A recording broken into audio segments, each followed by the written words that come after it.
You know what? I'm loving so many people are here this morning. Yeah, Love that. Because some conversations I have with people and they're like, oh, really? That really happened to you? And I'm like, what bubble are you living in? It actually doesn't have a positive effect on the body. They know that they don't know and still won't go out and find the information.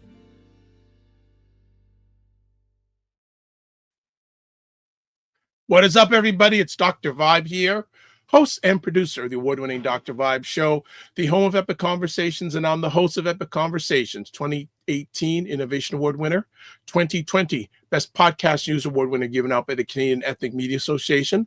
Oh, I got something on my mouth here. I don't like that. Okay, that's better. And I also co-host and co-produce the only online show in the world for dads and fathers. It's sponsored by Dove Men Plus Care. And since 2020, we've reached out our team there directly and indirectly to over 400,000 dads, fathers, and male caregivers around the world.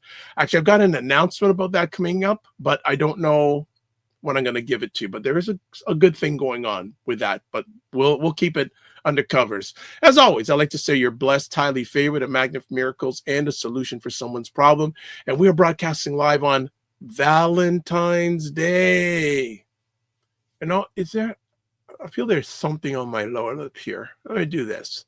That's better. Want to look proper. Present myself right on the screen, you know, on the monitors and on the screens here. Actually, interesting thing. Just before as we just warm up here, I looked at my stats, and the majority of people watch the Dr. Vibe show and what I do via their phone. Believe it or not, that's the device they watch more. Phone than desktop, laptop, but phone is where they view most of the stuff content I put out. So that is interesting. And Valentine's Day, are you getting a Valentine? Are you sending out a Valentine? Are you being someone's secret Valentine? I'd love to know. Are you getting something today on Friday, February 14th? Well, as I said, this week has been crazy. We in Toronto got hit by a ridiculous snowstorm on Wednesday night, Thursday morning. Yesterday, I got up. I said, oh, got to shovel the snow. So I made sure I brought up my snowblower for the first time this holiday season, this winter season. Brought out the snowblower, getting ready, putting on my clothes. Said, okay, here's like a half an hour, 45 minutes, etc. Go outside, and I saw that my next door neighbor, who has a gas-powered snowblower, took care of 2/3 of my driveway. What a blessing. So that's one reason you should treat people good in Canada. When the snow comes, if you have a wonderful neighbor, he just took care. He said, oh, I would have done more if you would have cleared out some of your cars. Say, hey, you did more than enough. But I spent about half an hour, 45 minutes just cleaning up stuff. The crazy thing is we're getting more snow tomorrow and Sunday. So it's just like crazy. So good for those who celebrate Valentine's Day. Make it count today, because tomorrow and Sunday, So we'll see what happens. Oh, we got comments flying in already. Good morning, Fitness IQ Cam. Morning. She says, yep, literally snowed in Toronto. Better pull up. Yeah, this is going to be quite an interesting weekend. My suggestion is, if you're in the greater Toronto area and a lot of North America, especially the eastern half, get whatever you can get done today on February 14th, including your Valentine's Day stuff, because Saturday and Sunday ain't looking pretty. All right. And she says, wow, 2/3. Nice neighbor. Yeah. Well, we're really good. There's a really good family that lives next door to my left. They are really good people. Wonderful, wonderful families. So I'm really happy for them. All right, we've got people in the room. So, hey, feel free, especially if you're watching live, to tell us where you're chiming in from this morning, and we'll shout you out. Pop quiz. Something turns 20 years old today. Now, that's real good, Koo. 20 years. Okay.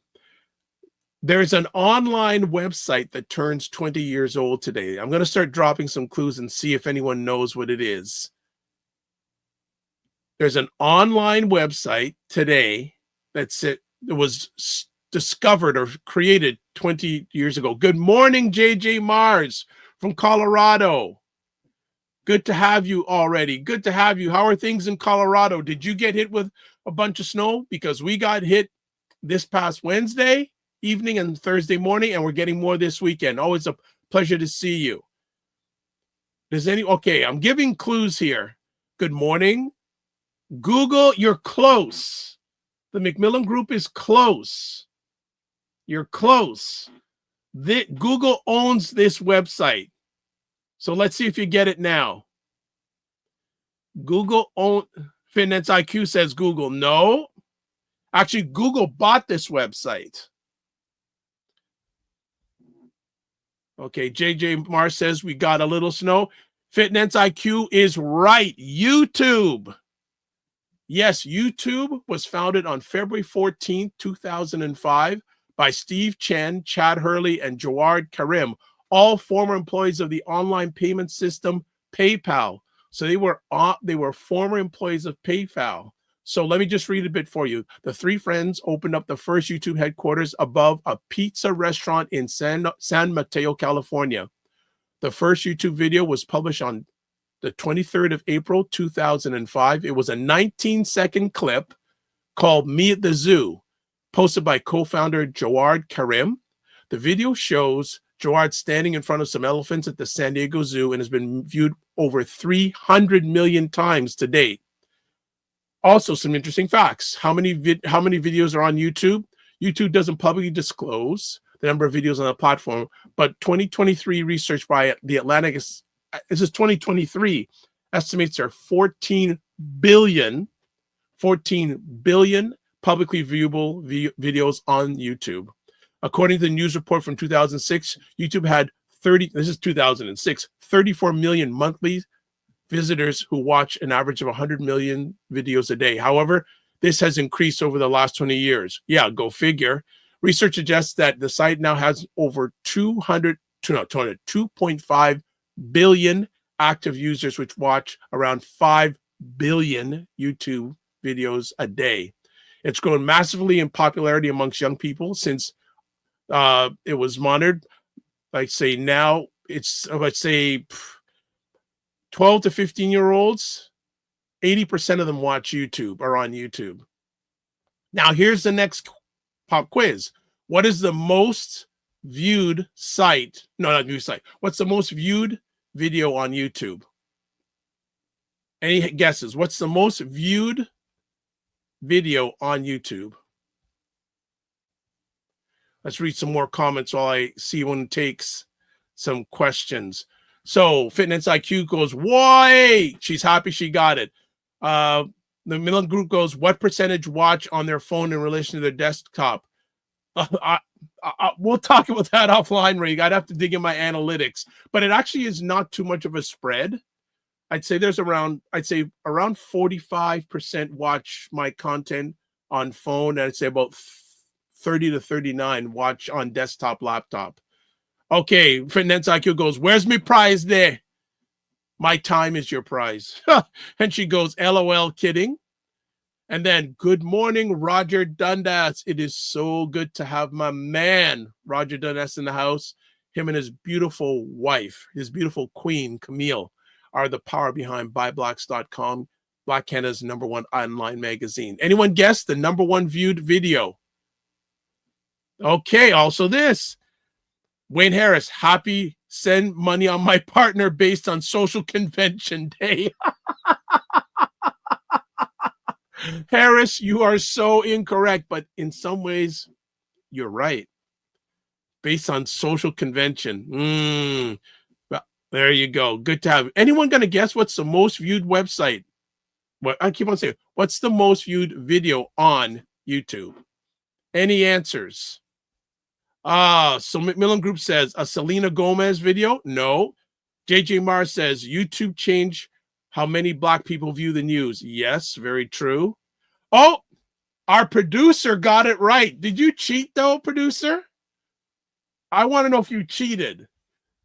Okay, let's see if anyone else says. Fitness IQ says she has no clue. Okay, the Fitness IQ says no clue. She also says MJ, no. And JJ Mars says clueless. Okay, the most viewed video on YouTube is the baby shark dance with over 15 billion views. Other popular videos on the site include Despacito by Luis Fonsi, which has more than 8 billion views. Don't know about it. Shape of You by Ed Sheeran has more than 6 billion views. And Roar by Katy Perry has more than 4 billion views. So the most, who has the most subscribers on YouTube? American YouTuber Mr. Beast, aka Jimmy Donaldson, has the most subscribed channel on YouTube with more than 360 million subscribers. Mr. Beast is also reported the highest paid creator on the site, with the Forbes Rich List estimated that he earned $85 billion in 2024. So one of the reasons that Mr. Beast may have become so popular is due to algorithms, our favorite word in digital content, which help decide the kind of content we see when scrolling through the platform. If we like, share, subscribe, or comment on content that we're likely to be shown similar content in the future. However, Mr. Beast has said that creators should, quote, just make videos people want to watch, unquote, rather than focusing on trying to, quote, game, unquote, the algorithm. There you go. There we go. So a little factoid today. All right. We're going to go to a break. And when we come back, we're going to have a friend who has not been on for a while, but we're going to be talking about some labor market statistics for Canada, especially Black Canada, coming up. So we'll be back in 30 seconds on the Morning Vibe. Black Canada Talking, where Black Canadians give their takes, POVs, and insights on local, provincial, national, international conversations. Cesar Nadima Musa. What is up, Cesar? Hi, Dr. Vibe. Thanks for having me. And it jeopardizes your ability to sustain yourself financially. 40 programs have been suspended due to the drop in revenue. We see this happening over and over again throughout history. What does that tell you about America? We are back. The Morning Vibe, February 14th, Valentine's Day. It's without Ryan Knight today, but he's with us in spirit. So before we get started on our conversation and our friend, hang out with our friend today, first of all, subscribe to the Dr. Vibe Show on YouTube and hit the notification button. Also like the Dr. Vibe Show on Instagram, Facebook, and LinkedIn. If you want to join our Discord group, please feel free to email me at dr.vibe at the drvibeshow.com. And if you want to advertise your business, product, or service on any of the platforms that I'm a part of, again, email me dr.vibe at the drvibeshow.com. And finally, do not forget Indie Soup TV, Indie Soup Media, which is an independent content creators platform started by my friend, Dr. Tachi, out of Fort Lauderdale, Florida. I was speaking with her yesterday, and she said it was like 25 degrees Celsius down there yesterday. And I said, can you push some of it here, please and thank you? It'd be nice. It'd be nice. But she runs Indie Soup TV, which is the information there is on your screen, but it's independent content creators platform with about 30 independent content creators. And in 10 months of operation, it's about 23,000 YouTube subscribers, as we were talking about YouTube a few moments ago. So this is good. All right. So we have a returning friend today. We have not seen him for a while. Today, our guest is Dr. Justine, Pierre, Director of Research and Labor Development, Market and Migration for Dunn, Pierre, Barnett and Company, Canada Limited. He'll be talking about his organization's latest study, the Silent Subsidy, how Black workers finance employees' profits. Yes, we finance employees' profits. Good morning, sir. Good morning, Dr. Vibe. How are you today? I am outstanding. How are you? I'm great. I also want to say to my fellow listeners, thank you very much. It is a snow day today. Well, it was a snow day yesterday. Yesterday and more coming up. And more is on the weekend. I want to thank the audience for for you for having me on the show. And Friday we had a very good show, a good presentation of our data, and I hope we could enlighten some of the audience today about what we do in our company. Excellent. All right. So first things first, this latest study, the Silent Subsidy, how workers finance employers' profits. Can you give an overview before we go right into it? Okay, then, very good. Okay, well, just to brief everyone, as I said, my name is Justine, Pierre, and I'm the director of Dunn, Pierre, Barnett and Company Canada Limited. So we are a research firm. We conduct research, primarily labor market research. So we are one of the authorized, supplier to the World Bank and the United Nations in conducting labor market research. For those who may not know, labor market research is a specific type of research, what is called a foundational research for countries. So when, for example, after the World War, the World Bank and the United Nations came up with this specific type of research. So Japan, for example, was the first country that conducted the labor market research, and we see where Japan is today. Then countries like India, Singapore, Malaysia, over 100 countries have conducted labor market research. These research are what is called a foundational research. However, we see in Canada, in Black Canada, a labor market research has never been conducted in the history of Black Canada.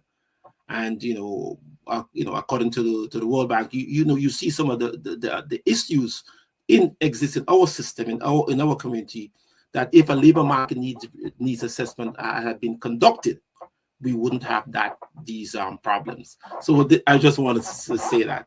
So first of all, in regard to our report, we have what is called a Black Data and Information Portal. So we have a portal. It's www.dppglobal.net. Okay. And what we do is that we had met with Statistics Canada sometime a while ago. We found out that a lot of the data from StatScan, people could not really interpret it properly because it's so vast. And we decided to have to take the data from Statistics Canada and put it into our portal and start using the standard labor market computation, labor market technologies that we have to unearth these type of information. So we have downloaded about 30 years of data from StatScan. So for the first time, we could see longitudinal trends. We could look at what is taking place or what has been taking place within our community.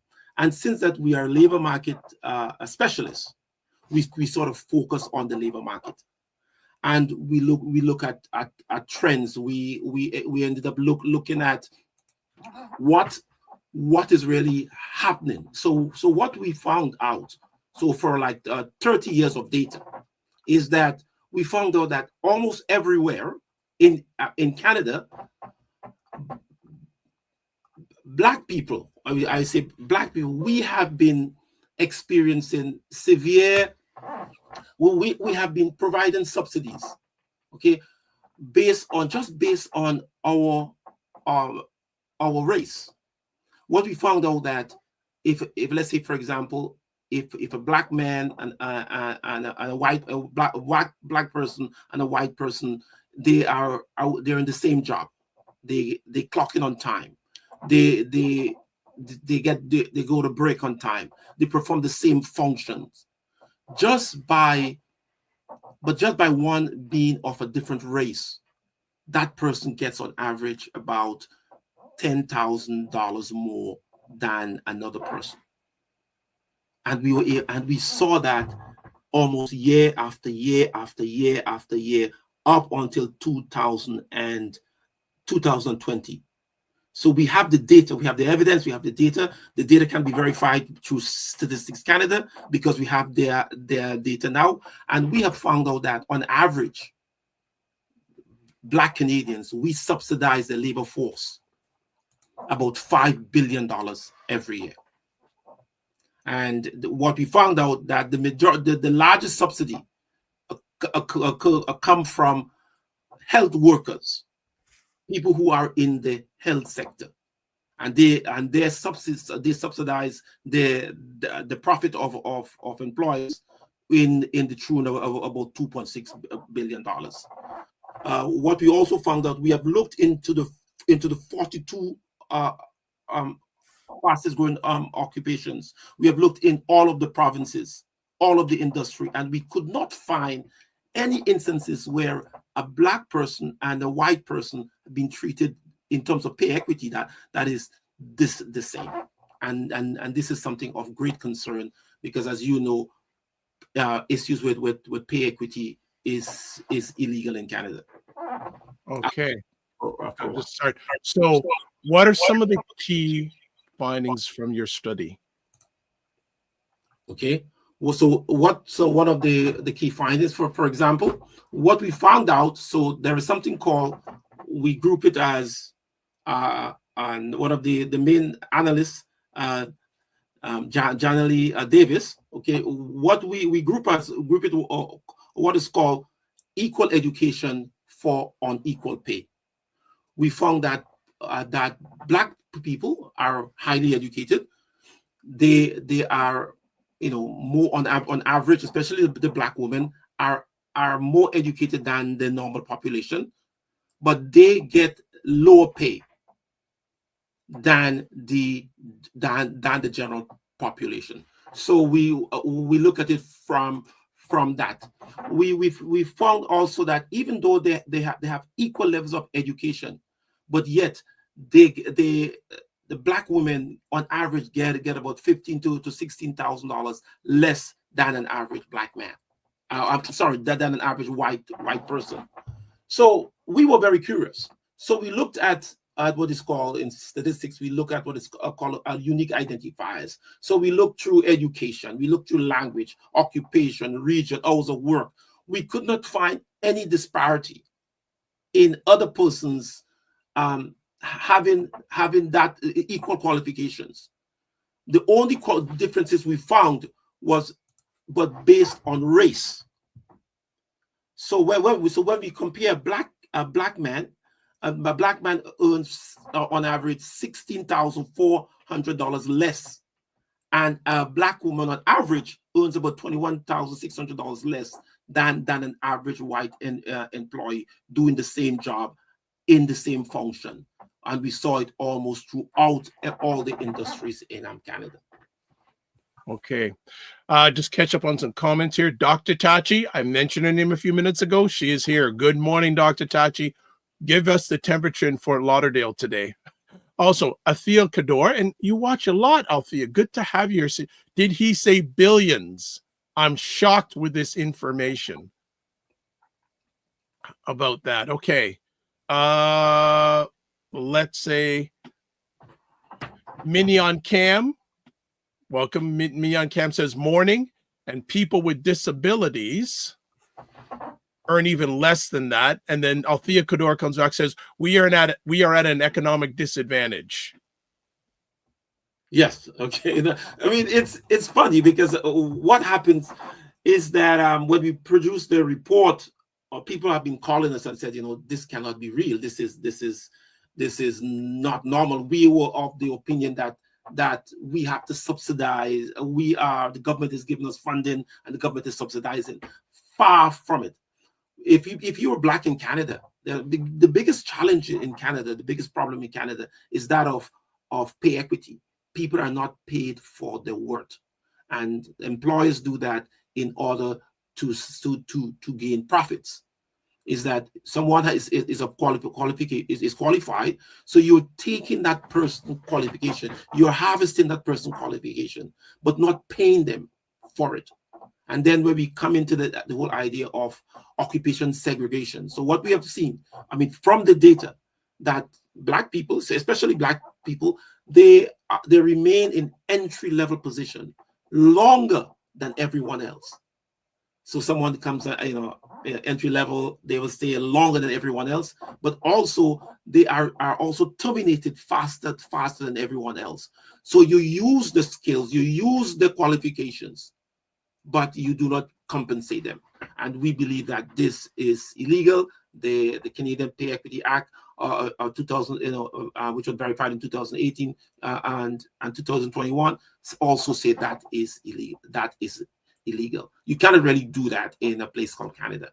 And this is why we are asking persons that if they believe that they have been felt that they are discriminated based on the race, they should reach out to us. Okay. Then how does this research challenge or expand existing conversations about race, labor markets, and economic inequality? Well, yeah. So for example, that's a very good question. So what we see is that the main problem in Canada is that of wage discrimination. Okay, so people are discriminated based on wages. No, it's silent. So we use our data based on something called the ISCO codes. All the occupations are coded. So there are thousands and thousands of occupations. So everything is coded. But what we're seeing in terms of discrimination is that if someone is of a certain race, they're automatically, we don't know the reason. I mean, but we could just imagine most cases they are paid less than someone who is of a different race. Most of them do not know. They feel that maybe they're not qualified. They feel something they have done wrong, but no, it's race. That's the biggest challenge we have, is the issue of employment segregation and on equal on equal pay. We need to pay persons for equally for their value. So we got some more comments here. Althea Cador says, last one hired, first one fired. Jeez. Yes. And good morning, the food plane. Good to have you here. Also, the food plane says hello to Dr. Tachi, who's already in the house here. Let's continue on then. What industries or sectors are most impacted by the issues highlighted in the study? I think you mentioned the healthcare profession. Yes. Are there any other professions that are impacted? Yes. So let me just look at for example, let me just look at the So the healthcare. So total, we found out that we do look at the data for 2024. So 2024 is around, let's say, 5.4 billion. So over the last 25 years, so the Black people, we have been subsidizing their government. I mean, the labor force in the tune of $125 billion. I mean, and so the biggest impact is from the healthcare, the health workers. So, for example, about 33% of all workers, all black workers work in the healthcare sector, and they are subsidized based on their race. Then we look at the retail trade, which is about total subsidies is around $616 million. That's based on the difference in pay. We also look at the educational services. It's about $416 million in subsidies based on our pay. Then we look at persons now in the public administration, and I think that there was a class action lawsuit with which kind of unearthed that type of information, and so we were able to kind of take the data and analyze their data and see, well, hey, there is a lot of justification for that argument. And then we also see the accommodation and food service in excess of $113 million. So we have listed the 42 industries across every province. And I think that people should really look at the report and read the report. And when they read the report, they will get a different view of what is really taking place in Canada. All right, we'll catch up for more comments. People are really active in the chat today. So Dr. Tachi says it's 79 degrees Fahrenheit, 26 degrees Celsius right now. Will be 81 degrees Fahrenheit, 28 degrees Celsius right today.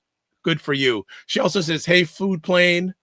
Also, the food plane says, Dr. Tachi, why you gotta rub it in? It's freezing in the Northeast. Also, Dr. Tachi says, sending you some sun, food plane. And Food Plane goes, love it. All right. Okay, I'm going to go with a set of some questions here. But let me just go, and I want to ask them in a specific order. So my first question, well, Wayne Harris has a couple of questions. See, he says, do people know their worth, what their worth is, and what role is worth? There are industry salary benchmarks. Do people know how to negotiate their salaries? Well, I would say, yeah. Well, I would say yes. We know how to negotiate our salaries, but our salaries is not sort of maybe we know a gap. So that therefore there are gaps. So maybe let's say you might be a supervisor that makes between, let's say, 60,000 and 80,000. So yourself and Becky would be employed at the same day. She is employed at the higher end of the scale. You know, Letitia or myself or Justine will be hired at the bottom end, and we see that in over and over, because at the end of the year, you know, you look at the company's pay, you look at the company, you know, payroll through the Freedom of Information. And this is why a study like that is important. This is why we're asking persons to read the study, okay, and they will see you know, get a better idea of what is really taking place, because we have the data, okay, we have the actual numbers, we have the industries, we have the provinces, we have the sectors. Okay. So Mignon Cam says to Wayne Harris, just because you know your worth does not mean a company wants to pay it. Exactly. And this is what we see in the whole issue of employment segregation. This employment segregation is very, very, very is an effective tool in Black Canada, in Canada, not necessarily Black Canada, but in Canada, where employers concentrate Black workers in lower paid position while benefit from the skills and education, pocketing the difference, you know, in our profits, because they would not pay our white worker. They would not do that with a white worker, but they normally they do that with black workers. And you know, as I said, also we found out that the difference is also the government is also losing billions of dollars in taxes. Also, the municipalities are in terms of in terms of taxes. It's you know, racism is a billion-dollar business in Canada, and we want, you know, we are living here, we want to be treated as anyone else, because the data does not support us. And I just wanted to give you some facts. So for example, close to 98% of all government contracts, you know, federal government contracts, go to non-Black contractors. Imagine that, almost 98%. Over 88% of all businesses in Canada do not have any Black suppliers. And I want to ask people, some of us, do you have any Black suppliers? You know, the odds are you may not have any Black suppliers. So the statistics is against us. So what we see, for example, that 71% of all businesses in Canada have no Black employees. Mm-hmm. See, and that is why the data, having data, is so important. Okay, and that is why our data should be collected. It should be collected in a specific way, and that is why, according to the World Bank, what is needed in Canada, what is an urgent request, is a labor market needs assessment. It has never been done in the history of Canada. It has never been done, and that is why we have so many of these issues. You know, the World Bank has done hundreds of these studies in developing countries. In fact, if you live in, there's a country called Jamaica, for example. If you live in Jamaica, if you're a business in Jamaica, businesses are much better financed, they're better organized than businesses in Canada. Okay. We also, for example, if you hold on, based on what? I think people will find that interesting. Access to funding, to funding. They have a good system. if you, for example, if you are a Jamaican woman, so Jamaican women have what it's called the highest manager per population ratio of Black people in Canada. So we have, there's a lot of inequalities in the countries. I tell you another stance that might be of interest to you. In the Caribbean, there's a university called the University of the West Indies. Okay, so this university, they are one of the larger organizations did a study. They compared thousands of universities, and this university, the University of the West Indies, is in what is called the 98th percentile of all universities in the world. So they are like the students that come out from this university are excellent. They're better than 90% of some of the universities in Canada. Yet when these people come to Canada, they're asked to retrain, get a new degree. It is amazing, and that is why we need to agitate these data, agitate these beliefs. And what we need is that want is to be treated fairly, and we believe that we as a people, there are 1.5 million of us. Okay, there are about 1.1 million of us that are working age. We need to be treated fairly, and also we also need as a people to have more businesses. Okay, so anyone who is a business person, we commend you, because that is one of the challenges we have in our society, is a lack of business people. We have the lowest business owners to population ratio in the country. So we on average is about 10%, 10.2% in Canada. But we as a Black as a people, our business owner to population ratio is about 2.5%. So what that means, Dr. Vibes, is that we cannot employ our children when our children leave school. And that is why, we have such high unemployment, discrimination against us, because we cannot employ our children. And that's why we are reaching out and thanking all of the organization and the government and the EDC and the BDC and FACE and all the Dream Legacy, Carleton University and the BEC program and all these other programs, the ACBN, I must say, to encourage persons to get into business, because our goal as labor market professionals is we want to have at least about maybe 70,000 Black employers in Canada, which we do not have as yet. We only have about 27,000, maybe 28,000 Black employers. And we want to increase that, because the largest employers of Jews are Jewish businesses, are Jew businesses. The largest employer of white people are white businesses. The largest employer of Asian people are Asian businesses. But the largest employer of Black people are not Black businesses. So we are encouraging, the Black population to get involved in business, become an expert, produce something. Okay, let's catch up. There's been a lot of comments, so we need to catch up. So the food plane says, I just got here. I may not understand fully what the conversation is. I am a professional chef and I know my worth and value. I never accepted a position that would not pay me what my skill is worth. Mignon Cam says, there is where some employers will try to pay people with disabilities less than minimum wage when legally they are supposed to, or pay them above that amount, and many accept that the low unfair wage. Food Plane says, their loss. Next up, Dr. Tachi says, they also like to hire you only to give you 3 other people's jobs at the same time, expecting you to be a team player. Yes.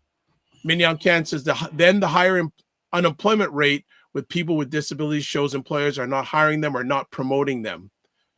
The Macmillan Group says, when I first migrated to Canada, my last name got me interviews on Bay Street. Didn't get the callbacks after they got a visual of me. I was forced to figure out how to write my own paycheck. Interesting. And that's a number of years ago. All respect to your age, Ray. You're 29 and holding the way you look, my brother. The Food Plane says it's hard to find qualified chefs and qualified workers, period. A good chef will make you money and lead a team that is happy to come to work. That's worth the pay. The Macmillan Group says, see a lot of comments coming up here today. The Macmillan Group says, but it isn't just because Jamaica's population is 98% Black. The same cannot be said for Guyana and Trinidad, which has a racial divide that impacts every segment of society. Food Plane says, you ever notice Rolls-Royce never has a commercial. They know their worth and their value. And then Dr. Tachi says, I co-sign. When I taught in Jamaica at Nova Southeastern University, my students were brilliant. I made sure their papers were all corrected before I left each week because they would ask. There you go. All right. So caught up. You still good, Dr. Pierre? Enjoying the convo? Yes, good. Good.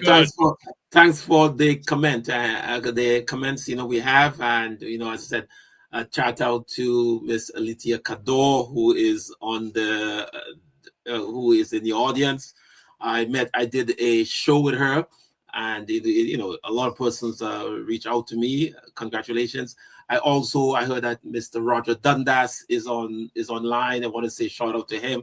I spoke to him a while ago. Actually, someone called me and said, Dr. Pierre, do you know who Roger Dundas is? I said, no, I haven't heard. I said, how could you be a Black man and not know who he is?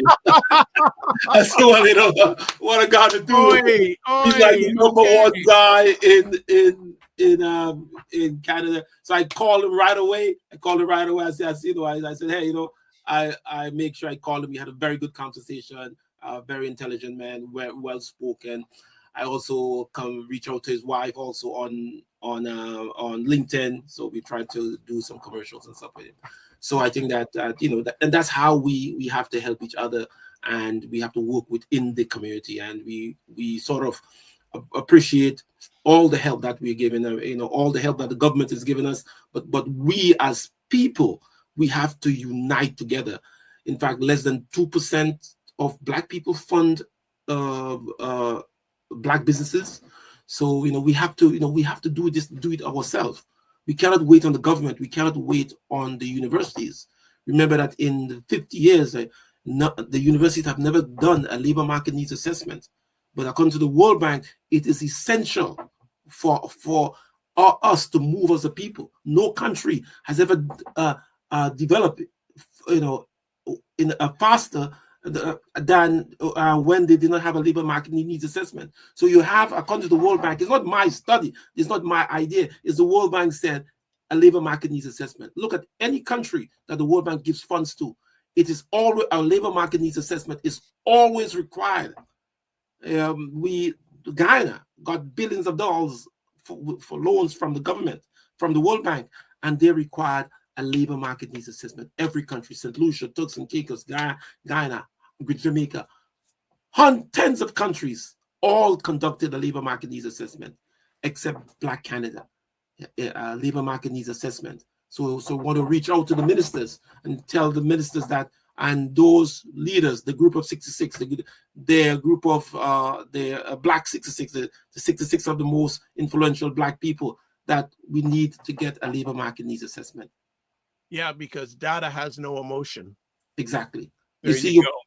Yeah, you cannot, you could be against me, but you cannot dispute that Black people are subsidizing Canadian the profits of the Canadian labor market in excess of $5 billion, because we have the data to prove it. All right. More comments and questions. Dr. Tachi, #reposts. And it's often not just monetary compensation. There are often perks that we are shorted of, like professional development opportunities and extra equipment. Mignon Cam says Canada has a problem of not collecting and using effectively Black data to support their citizens. Okay, gonna get some questions here from two of the heavy hitters for the Morning Joe family. First of all, Ray McMillan says, have you done any research on businesses that don't have proper legal structure. I've encountered several over the years with expired business licenses and no primary business account. Yeah. That well, I first of all I want to thank to Mr. With the Macmillan group. I also want to also say a special thanks to the ACBN, because the ACBN is the one who hired us to do the rapid labor market needs assessment for Southern Ontario. So when we did that labor market needs assessment, we found out that there was really a big problem in Canada. We have big black businesses in Canada that do not have some of the basic tenets of businesses. So most of them do not have financial statements. They do not prepare the financial statements. They don't have proper banking records. They also do not have tax returns, financial statements. They don't have a business plan. Say 68% of all black businesses have no business plans. Based on data from the ACBN, 72% of them do not have any management consultant to kind of work with them, to take them through that process. Okay, there's lots of challenges within the black community, and that's why we need coaching, we need assistance, and we are also reaching out to the government and those in the institution that we need to fund black businesses. Okay, they need the funding because the middle class, the black middle class, is being torn apart, because what we see that the government is concentrating on giving funding to community organizations instead of businesses. But the right step is you fund the business, then the business in turn will give the community, because the business will employ persons and give them opportunities and employment. And that is not being done effectively. So let's, for example, when we look at the data, so let's say from 2022 to 2025, 3 years of data. In Statistics Canada conducted a survey in 2022, stated that there were about 100, let me just quote properly, there were about 144,000 self-identified black businesses. So from 2022, 124,000, we end up looking at all of the provinces, all of the business registration, 144,000. We see that as of January 2025, we saw there were about 159,000 self-identified black businesses. So we had about a 15,000 increase, which is the 9%. So, however, when we look at what in the labor market, when we look at what is called the black employers, so we look at companies, black companies that have employees. We in 2022 there were about 26,600. But as of December, as of the December 1st, we found that there were 29,100. So in 3 years, only 1,500 new black businesses that have employed other people, which is an increase about 5.5%. So even though we are having new business, registering new business, but what will help our economy, what will develop our business class is that we create more employment within our community. So we want more black businesses to hire persons to work with them, because the challenge we have, Dr. Vibe, is that the majority of black businesses are nano firms. That is, firms employed under 3 persons, nano firms. We want them to move from a nano firm into a small business, into a medium business, into a large business. And if we employ more persons, and that's what we're saying, we're looking for 70,000 black businesses. Each makes an average of about 150,000 minimum or 200,000 per year, and hiring about 5 people. With that, we as a country, we as a people, will have perfect employment in less than 5 years. Okay. All right. There's a lot of good comments here. So next up, I'm going to take Wayne Harris says, are Black workers powerless to negotiate or refuse a position at lower pay? Well, we're not powerless. Okay, we're not powerless. However, if as a Black person, I mean, we have seen it. We have some cases in a Black person. If you, so we had the case where I spoke to a lady. She worked in education institutions. She had been working there for about 5 years. She was the supervisor. This person, new employee, came, and she was training her. And what had happened was that new employee had some challenges with her paycheck. So, as a concerned employee, she brought her paycheck to her supervisor. You know, Becky. Okay, she was white, the supervisor was Black, and the supervisor found that even in her entry-level position, this person was getting more money than the supervisor. Okay, so we have lots of instances for that.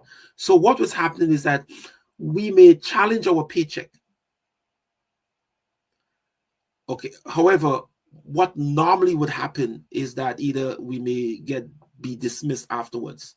But if we go to the, let's say, the tribunal or the Canadian Employment Act or the discrimination bureau, odds are these things may not be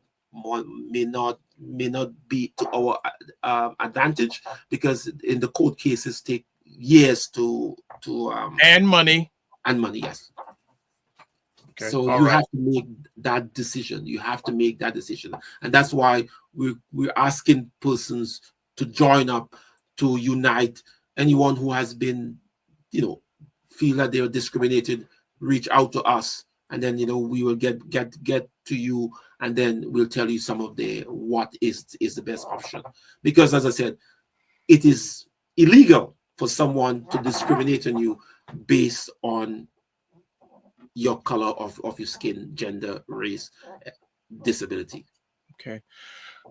The comments team is just driving this conversation. And next up, Dr. Tachi has another thing that happens in various Black communities, especially in Caribbean and African ones, is that we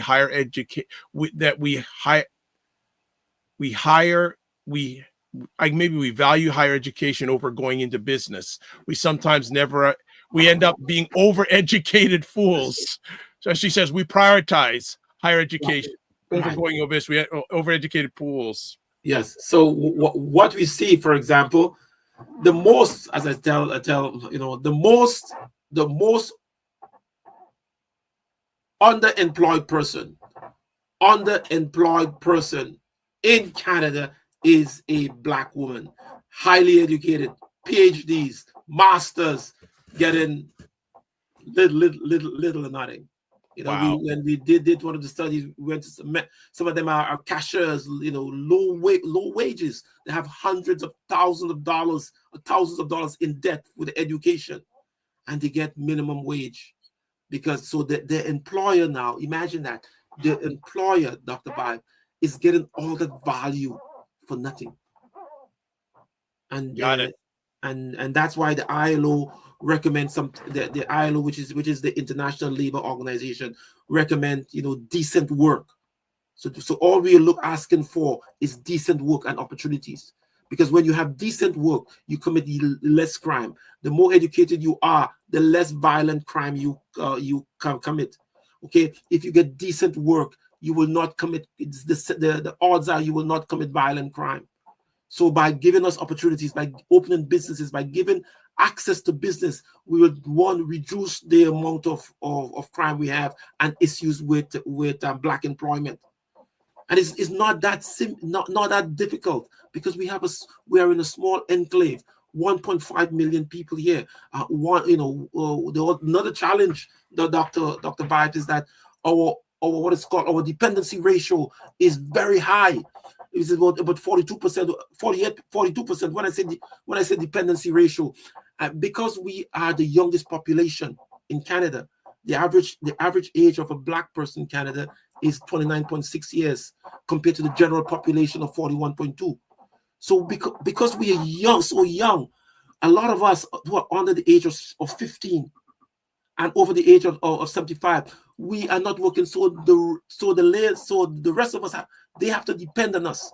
That's why our dependency ratio is so high, and that put a lot of strain on the average Black family. And by not paying them for the work is really not right. All right. And this is why we're asking persons, if you feel that you are discriminated, reach out to us. Right. info@dpbglobal.com. And because of this, actually, it's a very funny story. Because of this, when we did the presentation on the first Fridays, and we came out with a study. A person by the name of Mr. Betty and Mr. Nicholas with all the class actions lawsuit had reached out to us. So we think that we're going somewhere with this, because you cannot really, what you cannot do is that you cannot really rob someone from the wages, because it's legal in Canada. And just to note, my email is jpierre@dpbglobal.com. We got it all there. Yeah, jpierre@dpbglobal.com. Is it J Pierre? Sorry, I forgot. No, Yeah, that's Pierre. Okay, I'll change that up in just a moment. All right, so it's J Pierre. Let me get that right before we send that out. So let me just add that and put that there so we can update it. So I'll send it out to the masses. All right, more comments. Got to catch up here. We got a lot going on. So Minnie on Cam says disability not profit sector both will send their proposal for similar projects. The white organization will get more funding than the Black nonprofit organization. The discrimination is a virus. The food plane says, why didn't we learn these things in 5th, 6th, and 7th grade? It's almost like we are trained to be workers and not owners. So, well, that's the education system. Yeah, they teach you to be workers, not to be owners. They should teach investing and how to start a business in school early on. Fact. Mignon Camp says to the food plane, we are brainwashed. It's also in what programs we approve to teach in schools. She also says to the food plane, the school is based on two things, industrial and agriculture. I think it's slowly changing. Summer's off to work on the farms or work in the factories. Food plane says, wow, good point, Minnie. And then she says to food plane, that business programs taught by professionals who never operated a business. Right. Also says Mignon Cam, the subject was my the subject was my last college essay on psychological impact at work. Mignon Cam says, yes, I see that the women's only employment agency called Times Change. They've been operated for 50 years. And then Dr. Tachi has this. She is saying, wow, the comments are really flying. Currently, Black women are among the most educated in the U.S., but this is how they get us. The promise of having more education equals better pay and opportunities. And we pay exorbitant tuition, especially in the United States. It's exorbitant. Yes. Mignon Cam says this is why people are proposing universal basic income. Macmillan Group says it's time that Black folks realize that extensive education is no longer the key to income equalization. It hasn't worked in almost 4 decades. So time we put our heads together to make impactful change. You're thinking about that. Yes. Yeah, and this is why we as Black people, we need to have a leader that can advocate for us. We need to. Okay, I'm going to interrupt you there. Leaders, not leaders. One leader. Leaders. The leaders. We need leaders that would kind of teach us and guide us, and because these things these things are so important, but yet it slips us. And the challenge we have, I said that was that because we live in a developed country, because we live in Canada, we somehow believe that we are developed, we are equal. So, for example, the guidelines that the government gives us, the mandate for growth, for the future development of Canada, etc., etc., etc., gives us, but it does not work for us because we are living in an enclave, and so we have to conduct our own research, and this is what is not being done. And we're asking persons, let's conduct our research. Let's start by conducting a labor market needs assessment, because the World Bank has more experience conducting and doing research on the Black population than the government of Canada. Because they have done, there are over a billion people that are Black people that do not live in Canada, so they have more experience. So take the message from them. As most other countries, when you develop, you conduct a labor market needs assessment. So the first thing that has to be done, according to the World Bank, is to conduct a labor market needs assessment. And this has not been done in the history of Canada. So we see where the problem is. Okay, Althea has a question. Any suggestions on what we need to do for new Black graduates entering the workforce? We have to negotiate our salaries. However, entrepreneurship is an option that needs to be explored. Yes, very, very good question. What we have, first of all, what we have to do, we depend on employers to employers. We depend on employers of different, a group. Remember that ducks employ ducks. So so what we have to do, what we should do, I believe, is that we should have Black businesses have more profitable Black businesses.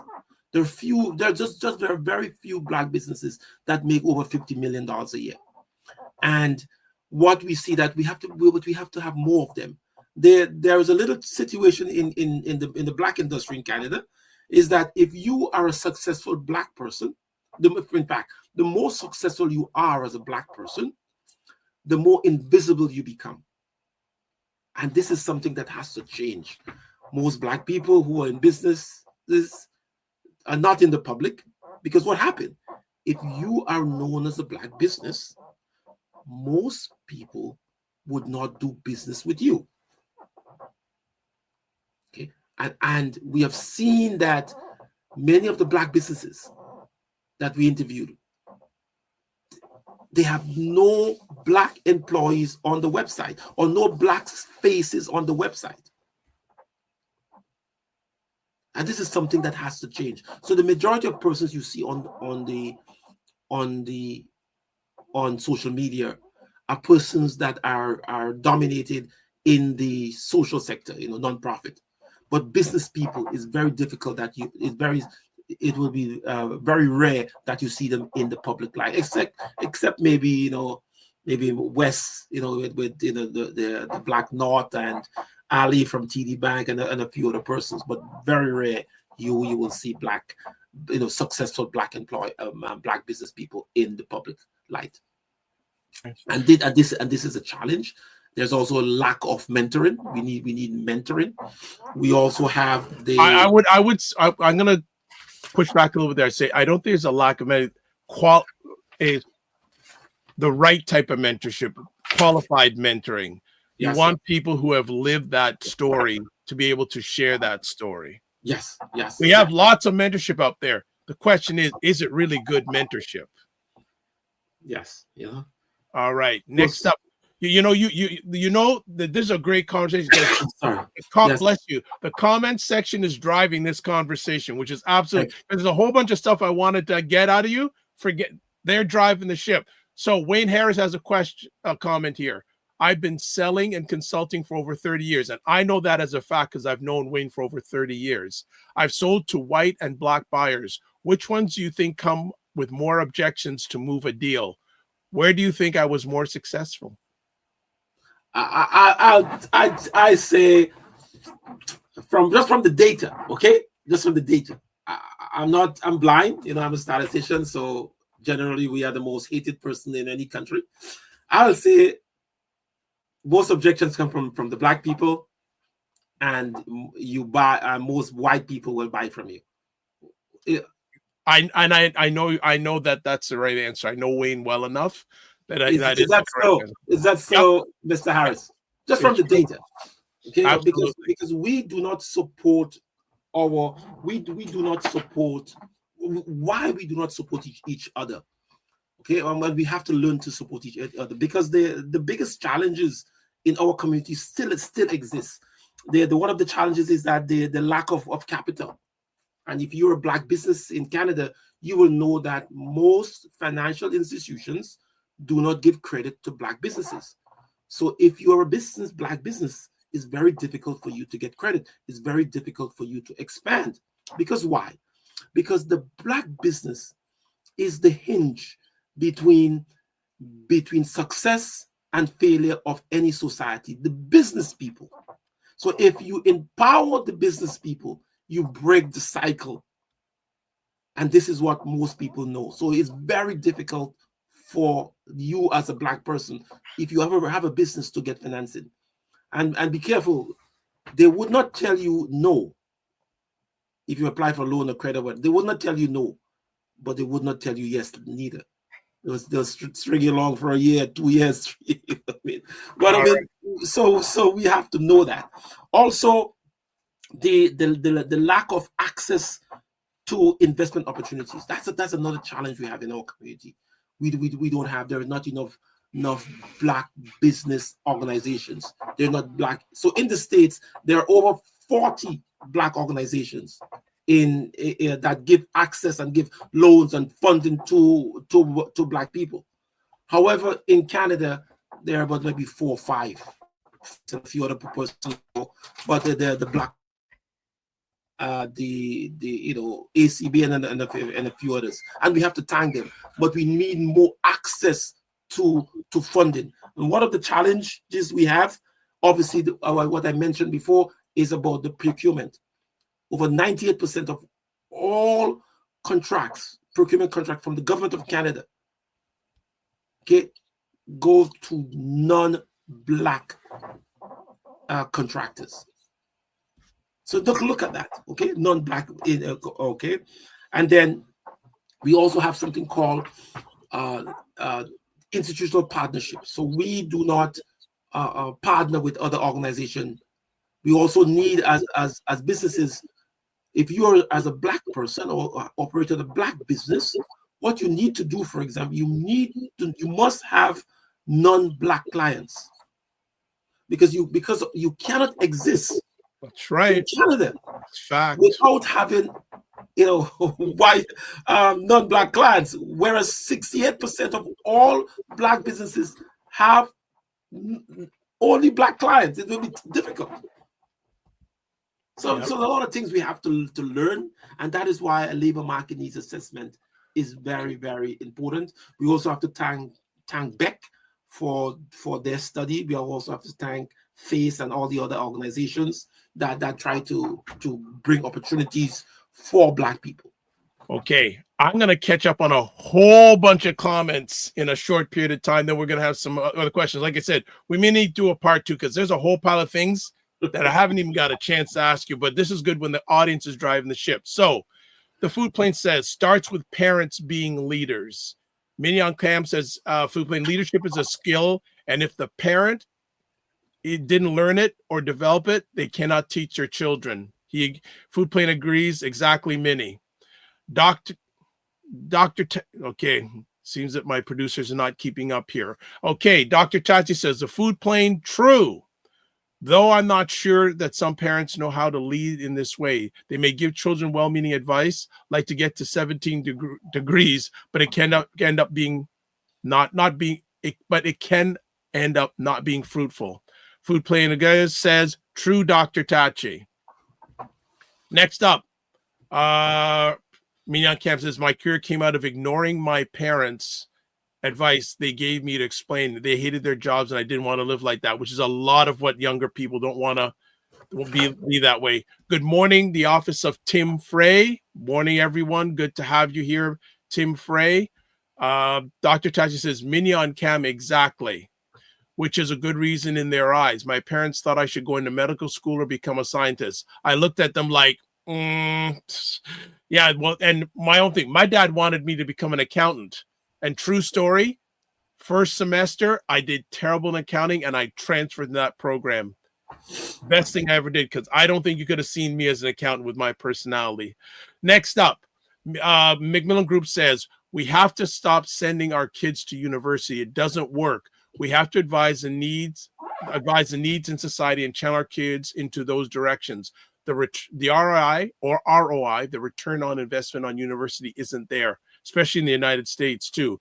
Mignon Camp says, yes, the programs supports for entrepreneurship from the disability programs lackluster. I had to find entrepreneurs living the success I wanted.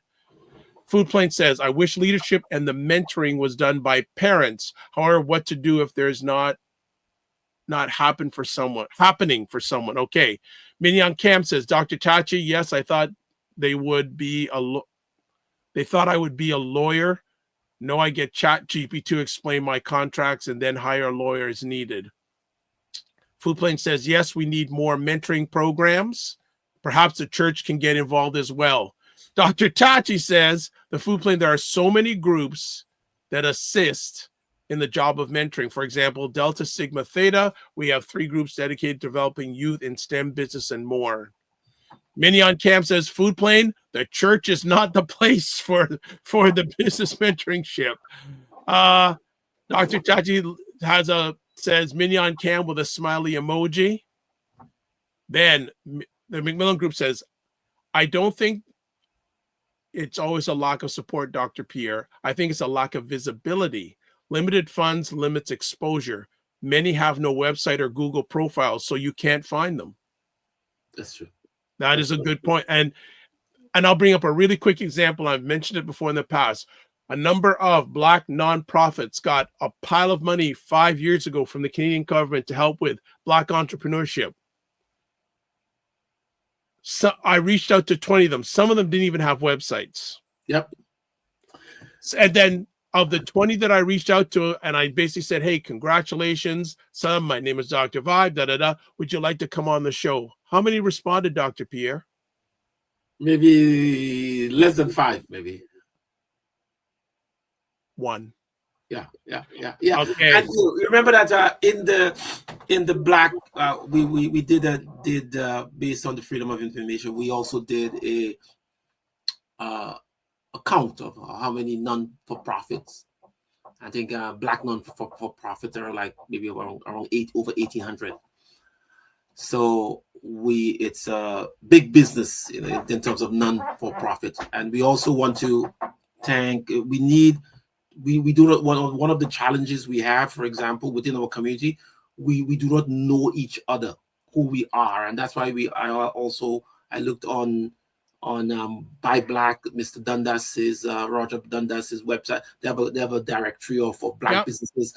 I want to commend that. So that is a good start, and we're asking people, to register. We got to know who you are. So we got to know who you are. If you're not heard as a statistician, you will not be counted. You need to be heard and measured. So tell people who you are. Get a website. As I said, I do not, anytime someone speaks to me or talk to me, the first thing I Google them, or I look at the LinkedIn profile. Well, you have to good stuff. Yeah. So Mignon Cam says, Dr. Tachi, I have an issue with the nonprofit charity sector. Food Plane says, in any event, I hear you. Food Plane says, people like TD Jakes, like him, are not I don't understand this comment. Have not helped many people become business. Are you saying TD Jakes has or has not helped Food Plane? That I'm confused about that. All right, Dr. Tachi says, Food Plane, very true. Not the evangelical super churches that have pastors flying to the pulpit in a helicopter. He says, Food Plane also says, many Black churches in America help with all the type of business programs and has helped many people. Okay. Minyan Cam says, Canadian churches don't do that. Wayne Harris says, that is correct, sir. I don't know what you're saying correct to what, but if you want to type, I'll give it the full context. Althea says, I mentor students in psychology and child youth care. Minds Like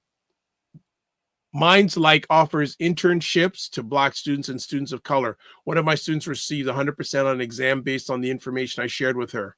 She's at the top of her class. Wonderful. Dr. Taji says the Macmillan Group focuses in real estate. Thank you. I don't know for what, but thank you. Wayne Harris says, if you don't meet the standard of receiving credit, you don't get it. Come correct, and you will receive what you're looking for. Ask him, and he knows. And that's true. He does know. All right. We have caught up to a whole pile of stuff. And folks, just a FYI, when you're putting down your comments, if you put a short comment, it may be a few moments till I read it. So make it as detailed as possible. So I can give it some relevance, because I can read something and the viewers will go, and people watching read it, what are they talking about? So please, just to help out yourselves and help out the audience, whether they're watching live or replay, it would be helpful. Oh man, Dr. Pierre, we need a part 2, because there's a whole pile of things I need to chat. Yeah, because what I find is that I think that last Friday I had a presentation in one of the law faculty had invited me to give a presentation on the same subject, because they know it's new, okay? Because people said, why are we just hearing about these things? Okay, why hadn't the universities done that before? And as I said to them, one, because we have to thank Statistics Canada providing the data to us, and because we are in the field of labor market needs assessment, these kind of analysis we have done for the World Bank in many countries, so we have a little idea of how to do it. And no offense to the universities, but it's not something that the universities will normally do. Most persons are into their mandate. And there's no Black universities in Canada.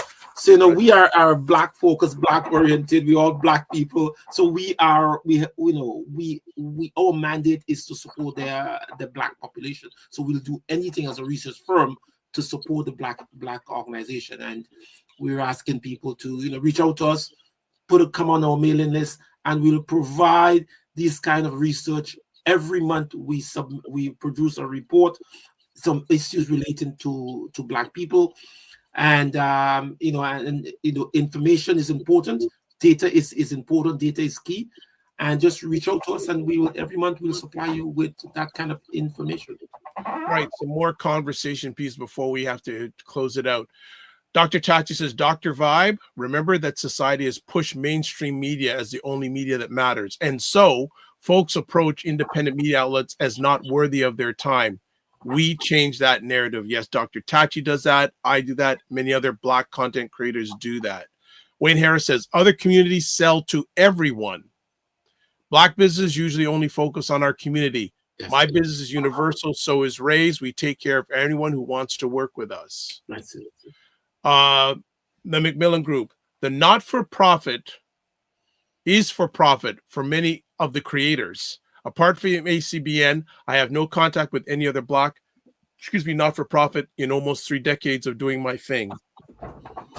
Yes. There you go. Well, as I said, I want to thank the ACBN because they're not really more or less, quote unquote, put us on the Canadian landscape, even though we have done a total about maybe over 370 studies, 40 countries. So we are known worldwide. Everyone knows us. Okay, as I said, we're one of the supplier of choice for the World Bank in doing many of these labor market studies, but no one in Canada knew us. And we had got the BDC to provide some managerial support to us. We reached out to ACBN.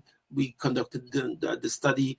Then there's an organization called FACE, hired us to conduct the research. FACE and another company by the name of the group Transat 3. Okay, they hired us. We did what is called the Black Pension Survey. And so people should really read that. It's a very, very interesting survey. How we found out how Black people, how the status of pension and investment, and we as a people, we are very, very, the need for investment, the knowledge of investment is limited in the Black community. Okay, we have what's called, we still have one of the lowest savings to population ratio.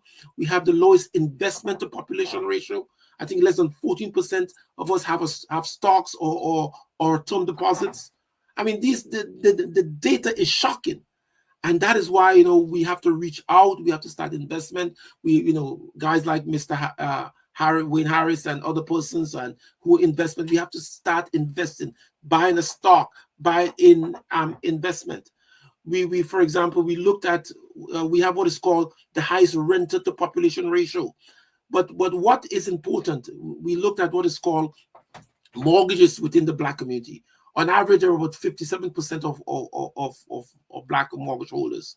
But when you look at what is called a Black spouse and a Black spouse, husband and wife, Black spouse, two Black spouses, the average percentage of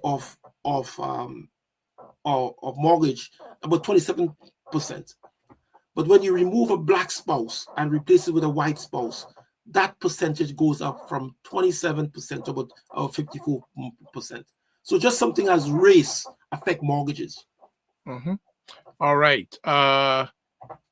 Althea says, does DPP Global offer business transformation services? Dr. Pierre is one of the leaders that we can learn from.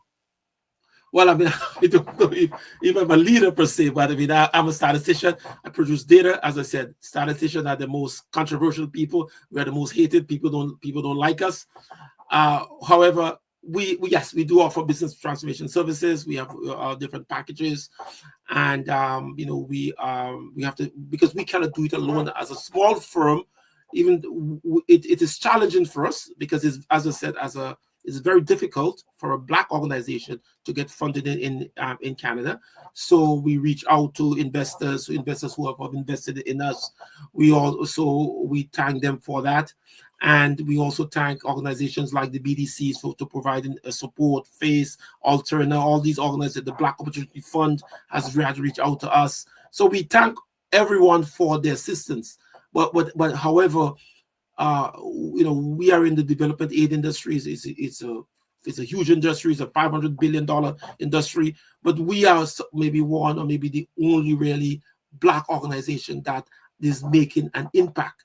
However, our competitors are billion-dollar companies, and for us, it is very challenging because let's say, for example, when we do projects abroad, I think I'd mentioned to you this morning that whenever we do a project, for example, let's say we do a project for $1 million, there's something called a bond is required, a line, which is about maybe 20 to 30%. So imagine you having a project for all excited for $1 million, but before you get that project, you have to come up with $200,000 of your own money. Where would you get that from? Okay, wow. But these large organizations, they publicly, and we have to thank the community for providing their support to us. We are recently the EDC, the Expo Development Corporation, came out to us and said, hey, we can assist. But as I said, we are in an ocean. We are fighting, and we will win. And we asking for the support of Black people because we have to invest because we are richer than we think. The Dr. Vibes. In 2019, there was a company called Environics. They did a study on the total income of Black people. We on total they said about 19 billion, but in terms of recent calculation, it's about $25 billion. So imagine, all of us together, 1.5 million people, we have about $29 billion in total income.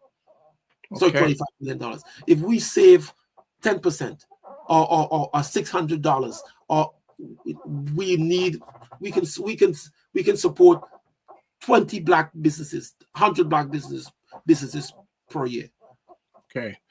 All right, let's squeeze in these final comments because you got to run. Dr. Tachi says, Wayne Harris, true.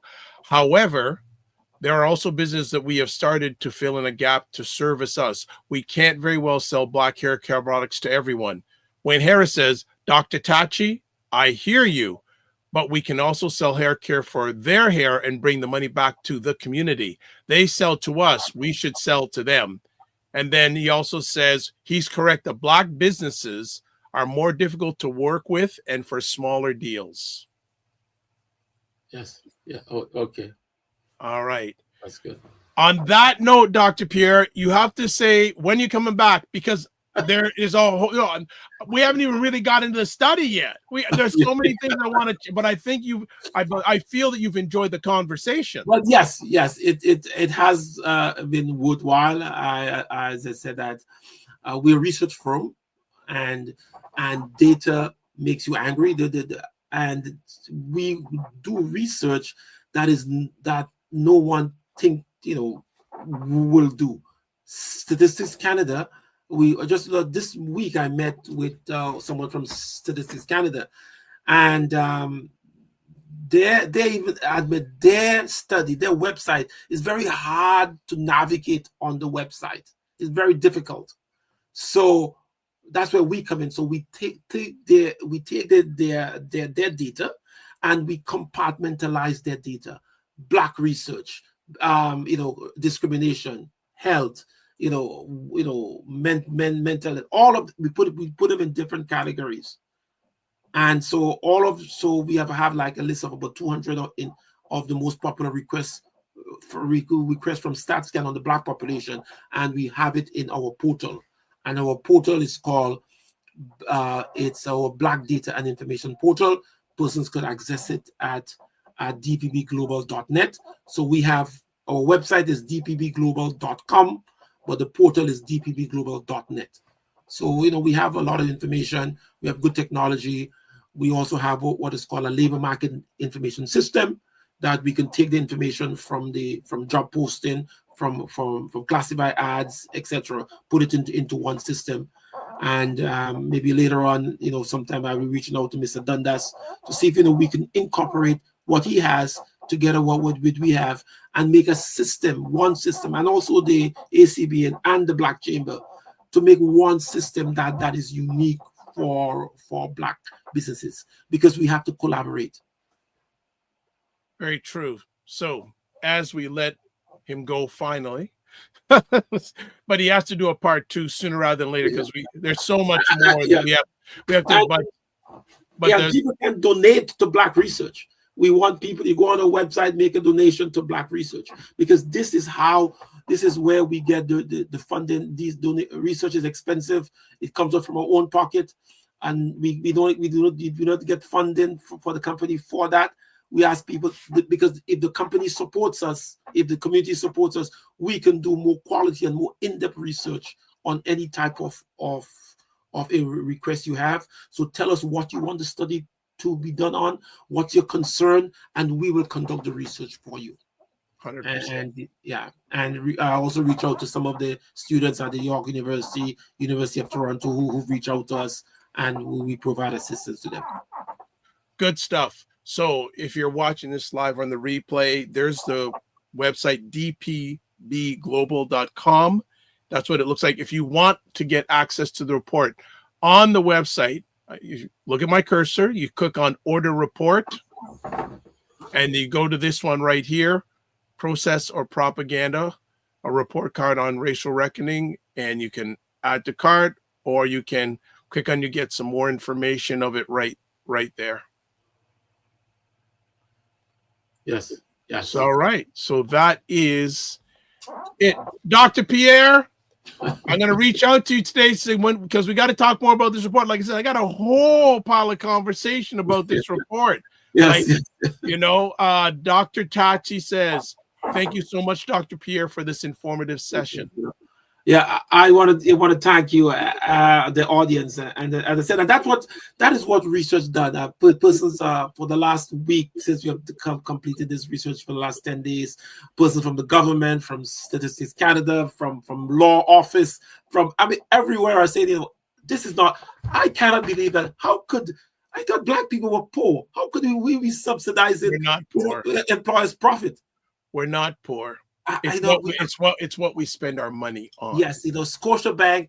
No offense to Scotiabank. Scotiabank has an ad called "Say We richer than we think." So maybe we are richer than we think. All we need is to be united. We ask people to support research. You can go on the website, click, donate. Whatever you have, support research, because if everyone put $10, $20, $50, whatever, we can get more quality report, and people have the ammunition now to say, hey, I cannot take this any longer. I've been victimized. What could I do? And we have the opportunity now. If we feel discriminated against, we could litigate, and we collecting data, and a lot of people have been reaching out to us to say, hey, to tell them of their story. We are building up what is called a victims database of all the victims of racial challenges. They tell the story, and we know listen. People cannot treat us like this anymore. We want persons to say enough is enough. Okay, we have been a researcher with passion. Yes, worth $125 billion in the last 25 years. That's how much we have subsidized the profits. And look at our ROI. Yes. All right. Althea says, thank you both. Thank you, Althea. And Minnie on Cam says, my college essay was just to finish my English credit to get some into the business program. I didn't think it would be relevant in the future, so this conversation brought it out. Very nice. And then Food Plane says, interesting conversation. Until next time, Dr. Vibe, Dr. Tachi, Dr. Pierre, and Minnie. All right. Thank you. Dr. Pierre, thank you so much for your time. As always, here to serve, and I will be reaching out to you in the next 24 hours to book you for part 2 so we can maybe talk about the study, but who knows, maybe the audience will take over again, which is not a bad thing, but because it shows there's interest there. There is lots of interest. As I said, people that are angry. People said, I cannot believe this. I cannot believe this. It's not surprising information to me. Okay. So one last thing that I want to, so based on this study and information, what do you feel is the next best step? Okay, then. Well, for example, a lot of legal law firms have reached out to me, so that the people because discrimination is illegal in Canada. It's illegal. You cannot do that. So we're going through the records, because we have the record, the 42 industries, and we are now, we are now in the process of getting the victim statement, people who feel they're discriminated against. So we're calling the persons to reach out to us, people who feel that they have been discriminated against based on the race, reach out to us, tell us their story, and then we will now take it to the next step. We do not know what will be the outcome, but I think that other organizations have reached out to us. We've been having conversation with various entities to kind of remedy this situation. However, it is good, because for the first time we have been able to look at the data. Okay, we look at the data from StatsCan, look at the categories, look at the data, and see for ourselves that something we knew all along. It's like as according to Oprah, it's like an aha moment. We have been the first time we really looked to see the data, because what has been happening? They tell us, hey, you have been this, I don't feel right. I've been discriminated against. Where's the data? What proof you have? It's all in your mind. It's no more.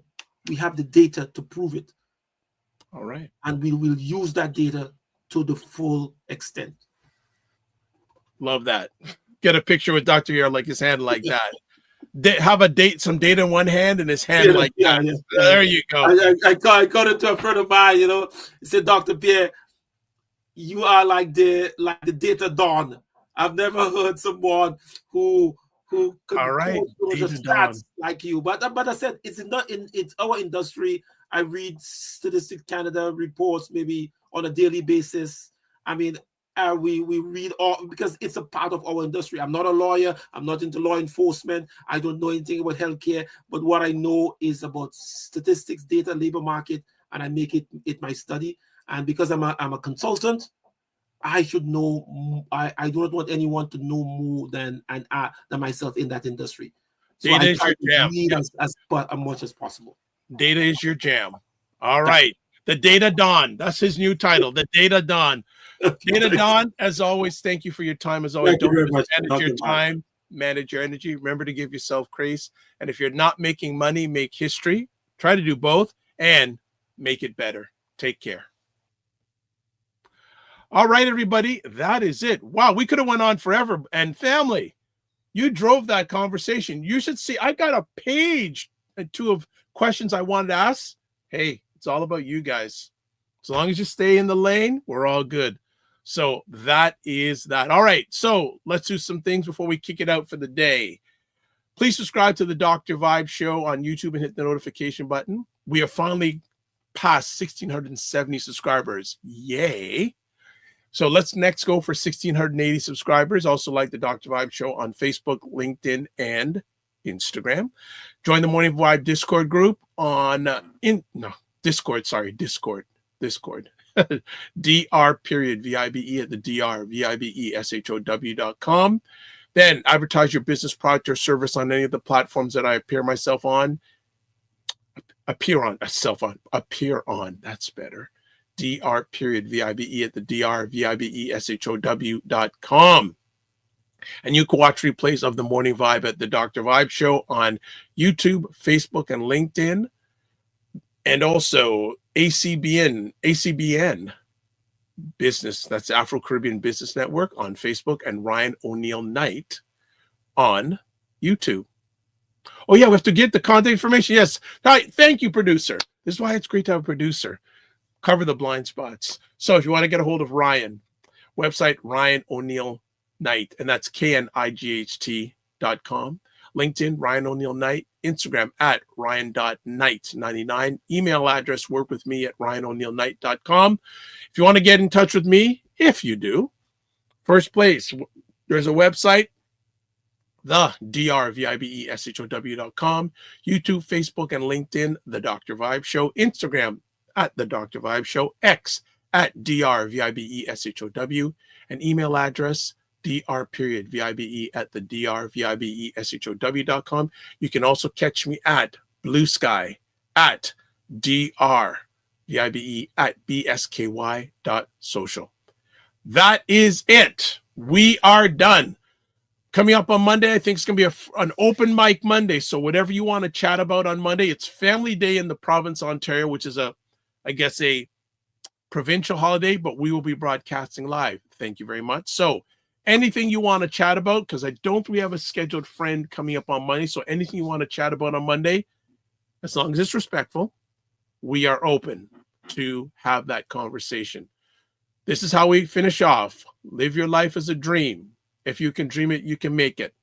Sometimes you have to get small to get stronger. Block assumptions. Then aim bigger, aim better, aim higher, aim wider. Love, faith, and respect. Remember, don't just manage your time, manage your energy. Oh gosh, Dr. Tati says Monday is a free-for-all. Yes, it is. Monday is a free-for-all. So I'll just, the end part of my exit, don't just manage your time, manage your energy. Remember to give yourself grace.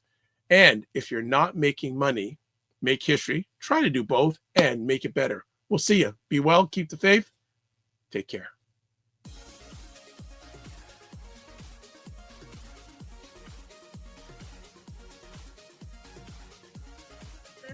This whole thing of using your business with plant-based products, don't you think your life should reflect that too? Juke him, Carolyn. Juke him. The family loves us here because they're saying Fitness IQ Can says put a wig on to get in. God. Oh my God. Like the ideas are just coming fast and furious here this morning. What? Okay, look at this. Global Women Ambassador. Good morning. Look forward. Okay.